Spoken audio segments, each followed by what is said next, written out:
ৰাউণ্ডৰ ফলাফল ইতিমধ্যে ওলাইছে ইয়াক কি ক'ব? হয়, দুলীয়াজানৰ 16টা পঞ্চায়ত আছে, 4টা জিলা পৰিষদ, 160টা ৱাৰ্ড। আৰু আপোনালোক নিশ্চয় গম পায় যে এটা জিলা পৰিষদ যিমান আমি জিকি গৈছোঁ আনকণ্টেষ্ট, য'ত মোৰ ঘৰ আছে ভাদৈ জিলা পৰিষদ। আৰু 2টা কাউন্সিলৰ ইতিমধ্যে আমি জিকিছোঁ আৰু 31টা ৱাৰ্ড মেম্বাৰ অলৰেডি জিকিছোঁ। মোৰ ঘৰৰ ৱাৰ্ড মেম্বাৰো জিকিছোঁ। সেইকাৰণে ভাল হৈছে আৰু ভাল হ'বই, কাৰণ অসমৰ ৰাইজ চৰকাৰৰ লগত থাকিব, অৰ্থাৎ যাৰ চৰকাৰ চলি আছে। কাৰণ ডাবল ইঞ্জিনৰ চৰকাৰ বৰ্তমান আমাৰ চলি আছে আৰু সেইকাৰণে বিশ্বাস আছিলে যে আমাৰ লগত থাকিব, ৰিজাল্ট ভাল হ'ব। আৰু দেখিছিলোঁ যে কংগ্ৰেছে হওক, ৰাইজৰ দলেই হওক বা আপে হওক বা জাতীয় পৰিষদে হওক, তেওঁলোকে কিন্তু প্ৰাৰ্থিত্ব যেনেকৈ দিব লাগিছিলে কিন্তু প্ৰাৰ্থিত্ব দিব পৰা নাছিলে।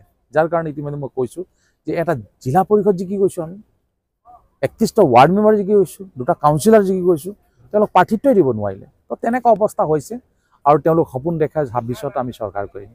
26ত ভাৰতীয় জনতা পাৰ্টি অৰ্থাৎ NDA চৰকাৰে হ'ব, ইয়াত কোনো ডাউট নাই। আৰু দুলীয়ান সমষ্টিত নিশ্চয় ভাল ইতিমধ্যে হৈছেই। আৰু আজি গম পাইছোঁ আমাৰ পাৰ্টিৰ কাৰ্যকৰ্তাসকলৰ পৰা যে ইতিমধ্যে 3টা জিলা পৰিষদ অগ্ৰগতি লাভ কৰিছে। আমাৰ 16টা পঞ্চায়তৰ ভিতৰত 2টা জিকিছোঁ, আঞ্চলিক পঞ্চায়তৰ। এই 14টাতো আমি আগবাঢ়ি আছোঁ, ইতিমধ্যে আমি গম পাইছোঁ। সেইকাৰণে ভাল হ'ব, ইয়াত কোনো ডাউট নাই।